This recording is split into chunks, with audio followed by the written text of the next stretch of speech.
Right now, there are mechanics in this country replacing car batteries that have absolutely nothing wrong with them. You go in because your car won't start, or it's cranking slow, or the lights are dimmer than they used to be. The mechanic runs a test, tells you the battery is weak, and hands you a bill for $250 to $450 for a brand new battery installed. You pay it because what else are you going to do? You need your car. But here's what that mechanic didn't tell you. In a huge number of cases, your battery was fine, fully charged, plenty of life left in it. The problem was on the outside, a layer of crusty white and green buildup on the terminals where the cables connect to the battery. That buildup was blocking the electricity from getting from the battery to your engine. Your battery was screaming at full power, and your car was only hearing a whisper. And the fix for that, the thing that would have saved you that $400 bill, cost less than a cup of coffee. It's something you probably already have in your kitchen right now. $1. That's it. $1 in 10 minutes of your time, and your car starts like it just rolled off the lot. But mechanics don't make money selling you a $1 fix. They make money selling you a $300 battery. So they don't check the terminals, they don't clean the connections, and they sure as hell don't tell you that what you needed was sitting in your pantry this whole time. Pop your hood right now and look at your battery. If your car is more than 2 or 3 years old, chances are you're going to see a crusty white, blue, or greenish buildup around the terminals, those two metal posts where the cables connect. Most people see that and think it's just dirt or grime. It's not. That is lead sulfate, and it is the result of a chemical reaction happening inside your battery every single day. Your car battery is filled with sulfuric acid. That acid is what generates the electricity that starts your engine. But sulfuric acid also produces hydrogen gas, and that gas escapes through the tiny gaps between the battery posts and the plastic casing. When that gas hits the lead terminals and the metal clamps on your cables, it reacts with them. That reaction produces that crusty buildup you see. And over time, in humid climates or hot states, it gets worse and worse until the terminals are completely caked in it. Now here's the part that matters. That corrosion is not cosmetic. It is an electrical insulator. It sits between your battery and your cables and blocks the flow of current like a wall. Your battery could be fully charged, 100%, and your car is only receiving 60 or 70% of that power, because the electricity can't get through the crud on the terminals. That's why your engine cranks slow. That's why your headlights look dim at idle. That's why your car struggles to start on cold mornings. It's not a dying battery. It's a dirty connection. And the worst part is how slowly it happens. You don't notice it because the corrosion builds up over months. One day your car starts fine. A year later it's struggling. And you assume the battery is getting old. Your mechanic assumes the same thing, or at least that's what he tells you. But that battery might have 3 or 4 more years of life in it if somebody would just clean those terminals. And the thing that cleans them, the thing that dissolves that corrosion on contact, is sitting in your kitchen pantry right now. Most people think corroded terminals are just an ugly nuisance. Something you see when you pop the hood and think, I should probably clean that someday. But what's actually happening under that crust is a lot worse than a slow start on a Monday morning. When your terminals are corroded, the connection between your battery and your car's electrical system is compromised.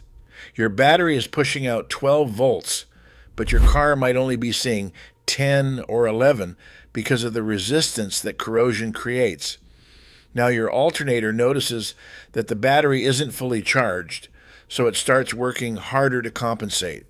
It pushes more current, runs hotter, and wears itself out faster. An alternator replacement runs $300 to $600 for the part alone, plus another $100 to $300 in labor depending on your vehicle.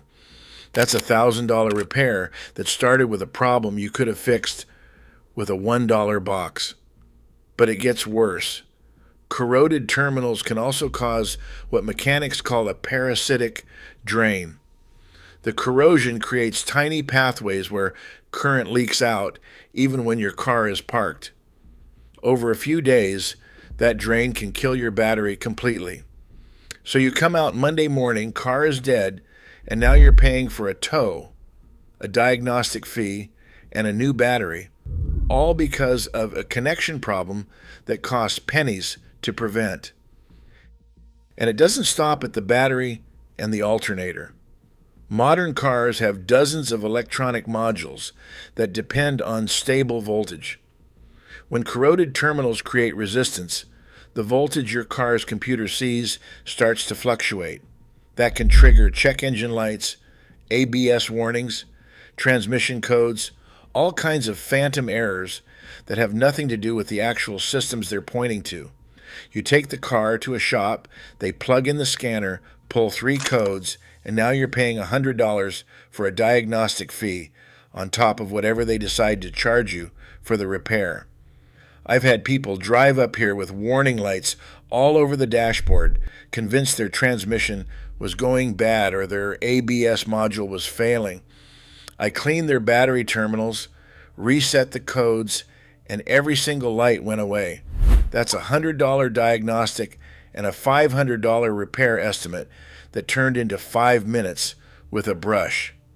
And here's what really gets to me. Most shops charge $25 to $75 just to clean your battery terminals. That's 10 minutes of work with a wire brush and a spray can. Some shops don't even bother checking the terminals at all. They hook up the tester, see a low reading caused by the bad connection, and go straight to selling you a new battery. $250, $300, $400, when 10 minutes of cleaning would have brought that battery right back to life. The product that prevents all of this, the product that stops corrosion before it ever starts and keeps your battery connected clean for years, costs less than $1, and you already have it. Baking soda, a box of Arm & Hammer baking soda that costs $1 at any grocery store, any Walmart, any Dollar Tree in this country. That is what dissolves battery corrosion on contact. Not some special automotive chemical, not a $40 detailing product. Baking soda and water. The reason it works is pure chemistry. The corrosion on your battery terminals is caused by sulfuric acid reacting with lead and copper. Baking soda is sodium bicarbonate, which is a base. When a base meets an acid, it neutralizes it. You mix 1 tablespoon of baking soda into a cup of water, pour it on those crusty terminals, and you will see it start to fizz and bubble immediately. That fizzing is the acid being neutralized right in front of your eyes. The corrosion softens, breaks apart, and comes right off with a cheap toothbrush or a $3 wire brush from any hardware store. I've been doing this for 50 years. Every car that comes up to my property, first thing I do is pop the hood and look at the terminals. 9 times out of 10, there's buildup. 5 minutes with baking soda and a brush, and that battery tests like brand new. I've had neighbors come up here convinced they needed a new battery. I cleaned their terminals, sent them home, and that same battery lasted another 4 years. Here's something most people don't know. AutoZone, O'Reilly, Advanced Auto Parts, they all test your battery for free. You walk in, they come out with a tester, hook it up, and give you a reading in 2 minutes. But here's the catch.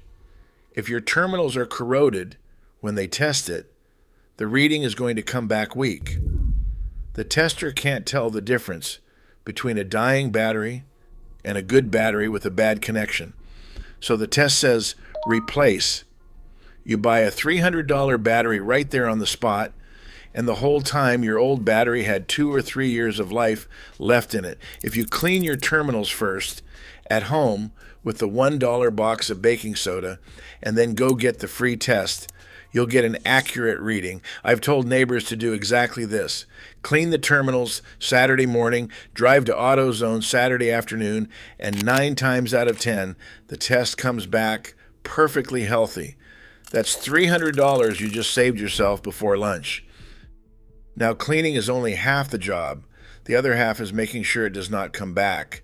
And for that, you need 2 things: a tube of dielectric grease, which runs about $3 to $4 at AutoZone or any auto parts store, and a pack of anti-corrosion felt washers, the little red and green rings that sit on the battery posts, about $2 to $3 for a pair.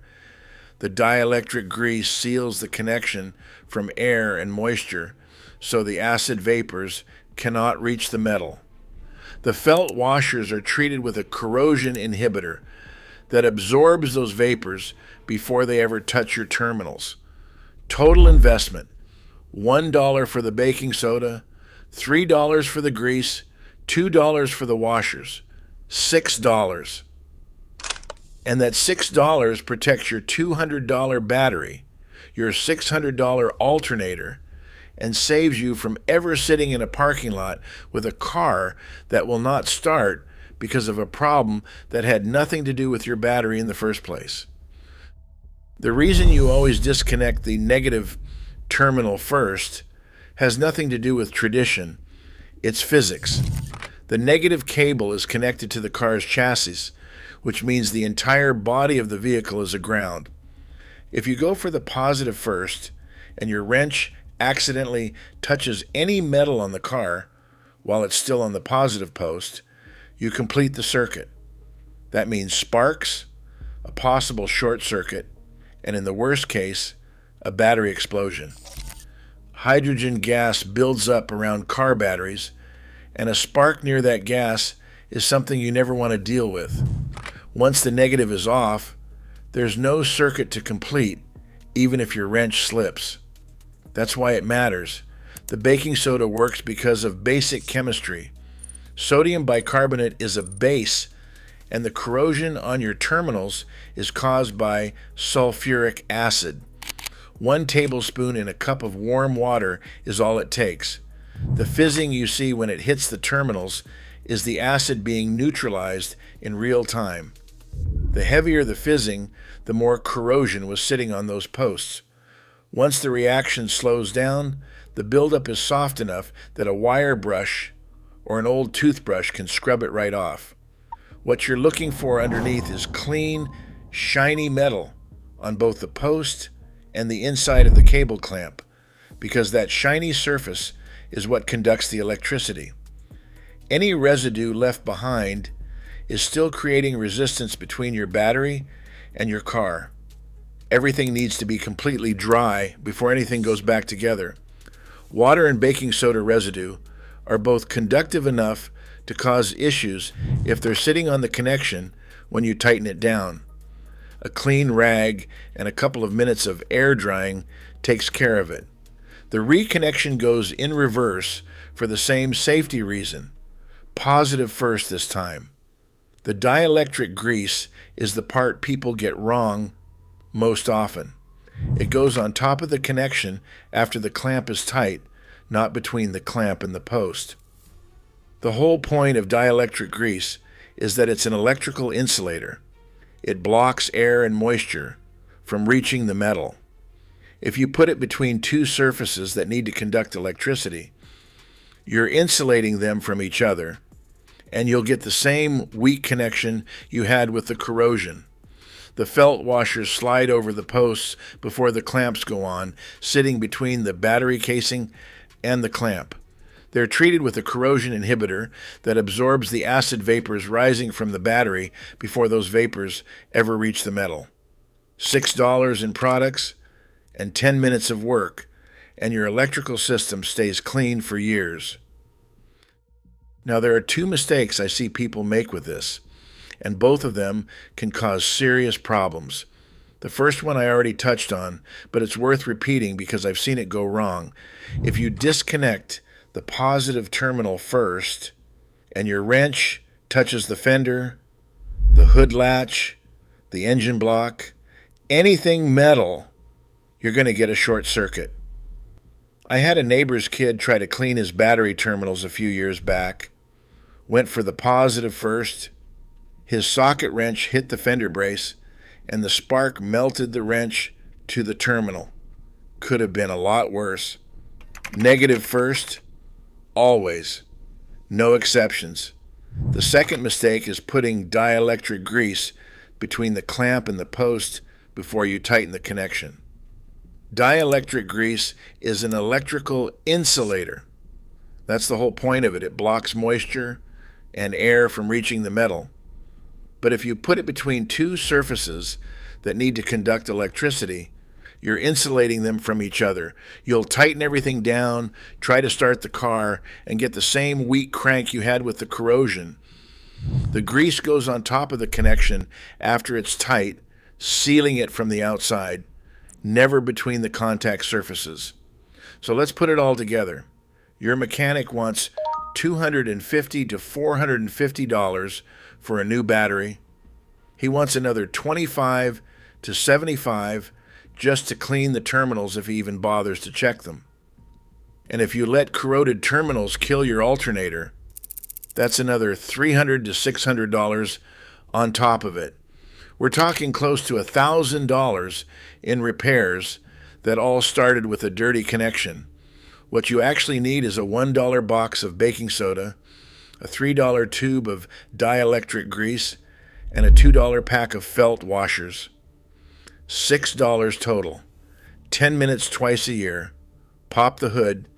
Check the terminals. If you see any white or green buildup, you know exactly what to do. If the terminals are clean, the grease and the washers are doing their job. A car battery is designed to last 4 to 5 years.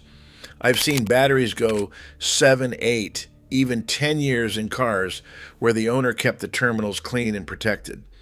The battery doesn't care how old it is. It cares about the connection. Keep the connection clean, and that battery will outlast the car payment. $6. 10 minutes. And your mechanic never gets to sell you a battery you didn't need. I'd say that's a fair trade.